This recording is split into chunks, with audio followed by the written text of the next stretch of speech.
I like to grow in my garden is moringa. This moringa is tall and it is struggling because I had to overwinter it.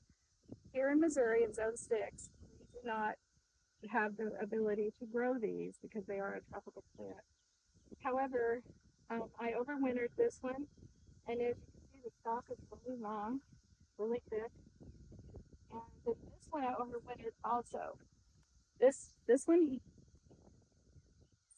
this one looks like it's getting ready to bloom. I'm super excited about that.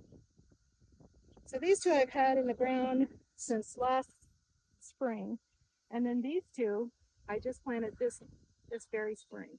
So they are having a little trouble because of the climate.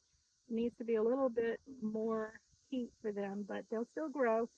Now the leaves of the moringa tree have very much iron in them. They have the most iron, almost like 4 times as much as spinach, maybe even more. And so the leaves are also really good. You can cut these off and dry them. I'm going to wait till they get a little bit bigger. Probably by the end of the summer, I'll have a good crop of moringa. Isn't it beautiful?